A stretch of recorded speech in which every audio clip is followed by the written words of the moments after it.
Hello बच्चों, so let's understand the question. The question says in an experiment, brass and steel wires of length 1 meter each are used.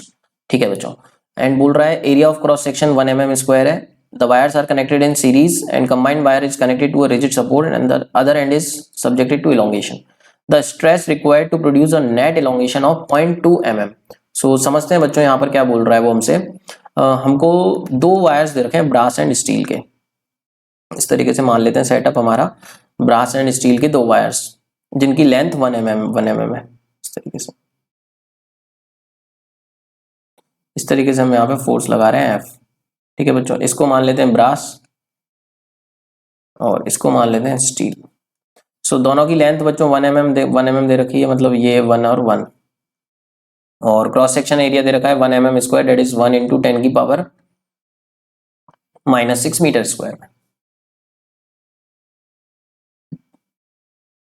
बच्चों दोनों को हमने series में connect कर रखा है और इस तरीके से फोर्स लगा रहे हैं. The stress required to produce net elongation. Net elongation मतलब इन दोनों में एलोंगेशन यहाँ पर हम मान सकते हैं इंडिविजुअल. तो ये हो जाएगा बच्चों हमारा कितना हो जाएगा, 1 मिनट. यहाँ पर हम मान लेते हैं इसका जो है K1 और इसका K2. K1 एंड K2 बच्चों क्या होते हैं हमारे, अगर हम इसको स्प्रिंग की तरह ट्रीट करें तो कांस्टेंट इंड्यूस होता है फोर्स डायरेक्टली प्रोपोर्शनल जब हम K बोलते हैं, तो that K is the constant, elastic constant जिसको हम बोलते हैं. सो अगर हम इसको K1 एंड K2 यहाँ पर निकालना चाहें बच्चों, तो K1 एंड K2 कैसे निकालते हैं, हमारे पास फॉर्मूला होता है K1 एंड K2 निकालने का. कितना होता है वो फॉर्मूला. सो बच्चों K निकाल लेते हैं सबसे पहले हम. तो K को मैं क्या लिखूंगा, AL/E होता है बच्चों हमारे पास formula, sorry AE/L. So A × E/L. तो K1 निकाल रहे हैं तो एरिया तो दोनों का सेम है और लेंथ भी दोनों का सेम है, तो इसको लिख सकते हैं बच्चों A/L कॉमन ले लेते हैं और E1, मतलब किसी भी एक को 1 ले लेते हैं. मैंने ब्रास को मान लेता हूँ, तो ये कितना हो जाएगा A/L × यंग्स मॉड्यूलस. दोनों के लिए दे रखे हैं यहाँ पे बच्चों, कितना कितना दे रखा है, 120 × 10⁹ दे रखा है स्टील के लिए. तो यहाँ पे बच्चों 120 × 10⁹ डाल देते हैं. ठीक है, ये स्टील के लिए लिखा. और K2 1 for steel and 2 for brass. So बच्चों K2 निकालेंगे सिमिलरली हम, तो A/L × E. तो ये कितना आ जाएगा, A/L एज इट इज रखा और E यहाँ पे दे रखा है इसके लिए 60 × 10⁹. अब बच्चों हम स्प्रिंग के कॉन्सेप्ट यूज करें यहाँ पे, क्योंकि हम रॉड को आइडेंटिक एक स्प्रिंग की तरह ट्रीट कर सकते हैं. तो सीरीज में अगर हम बच्चों बात करें सीरीज में, तो सीरीज में हम K इक्विवेलेंट कैसे निकालते हैं, हमारे पास फॉर्मूला होता है K1 K2 upon K1 + K2. तो यहाँ पे वैल्यूज सब्स्टिट्यूट कर देते हैं. A/L तो कॉमन है बच्चों, तो A/L को मैं कॉमन ले लेता हूँ, A/L common. And K1 K2 कितना कितना आ गया, 120 × 10⁹ एंड 60 × 10⁹. तो ये हो जाएगा 120 × 10⁹ एंड 60 × 10⁹. और इसका A/L भी है, तो यहाँ पर मैं इसको एक और बार लिख देता हूँ, A/L divided by K1 + K2 करेंगे तो कितना हो जाएगा बच्चों, A/L कॉमन आ जाएगा और 120 × 10⁹ प्लस 60 × 10⁹. तो कितना हो जाएगा, A/L कट गया, तो ये आ गया बच्चों A/L, और ये हो जाएगा 120 × 10⁹ × 60 × 10⁹ डिवाइडेड बाय 120 + 60 200 नहीं 180 × 10⁹. ये आ गया बच्चों. यहाँ से बच्चों क्या कॉमन आ जाएगा, 60 × 10⁹ कॉमन आ जाएगा.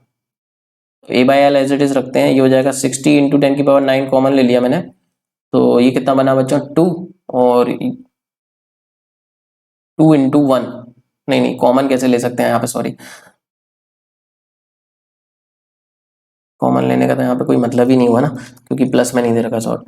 तो यहाँ पे बच्चों हम किसको कैसे करेंगे सॉल्व आगे, 10⁹ से 10⁹ हटा देते हैं, 60 से 180 3 टाइम्स कैंसिल हो जाएगा और 3 से 120 40 टाइम्स कैंसिल हो जाएगा. तो हमारे पास आ गया 40 × 10⁹ A/L, और लेंथ दे रखी 2 मीटर. तो ये हो जाएगा 20 × लेंथ 2 मीटर ही दे रखी ना, नहीं 1 मीटर दे रखी है बच्चों. तो यहाँ पे करेक्शन कर लेते हैं 1 मीटर. तो ये हो जाएगा 40 × 10⁹ इंटू एरिया. सो बच्चों ये K इक्विवेलेंट आ गया, और K इक्विवेलेंट को हम कंपेयर कर सकते हैं F = KX से. तो मतलब F = अगर हम इसको कंपेयर करें एफ इजिकल्स टू के इक्वलेंट इंटू एक्स है। तो टोटल इलॉन्गेशन हमको दे रखा है, यहाँ पर एक्स टोटल इलॉन्गेशन ले लेंगे बच्चों यहाँ पे। तो फोर्स कितना दे रखा है, स्ट्रेस रिक्वायर्ड पूछ रहा है बच्चों को, तो फोर्स निकाल लेते हैं पहले। स्ट्रेस हो जाएगा फोर्स अपॉन एरिया। तो फोर्स कितना चाहिए बच्चों, के इक्वलेंट आ गया 40 इंटू 10 की पावर 9 और एक्स कितना दे रखा है हमको, टोटल इलॉन्गेशन 0.2 mm। सो 0.2 mm को कितना लिख सकते हैं, 0.2 इंटू 10 की पावर -3। तो 0.2 अब क्योंकि मीटर में कन्वर्ट करना है 1000। सो ये फोर्स आ गया और इसको यहाँ पे एरिया भी था ना 40 इंटू 10 की पावर 9 इंटू एरिया, ठीक है बच्चों। सो फोर्स आ गया हमारे पास और डिवाइडेड करेंगे, फोर्स बाय एरिया स्ट्रेस होता है, तो कितना आ गया ये 40 इंटू 10 की पावर 9 इंटू 0.2 डिवाइडेड बाय 1000, ये आ गया बच्चों। अब बच्चों 10 की पावर 3 ये 9 से कट जाएगा तो 10 की पावर 6 बचेगा, और 40 इंटू 0.2 को कितना लिख सकते हैं 8। तो 8 इंटू 10 की पावर 6 आ रहा है बच्चों ये 8 इंटू 10 की power 6। Let's check the options. Option में बच्चों एक भी ऑप्शन में 8 इंटू 10 की पावर 6 नहीं दिया है, तो इस क्वेश्चन को जेई मेन का क्वेश्चन है ये 2019 का, बोनस किया गया था ये क्वेश्चन। तो फाइनल आंसर इज 8 इंटू 10 की पावर 6। ठीक है बच्चों, I hope you got the answer. Thank you so much and all the very best.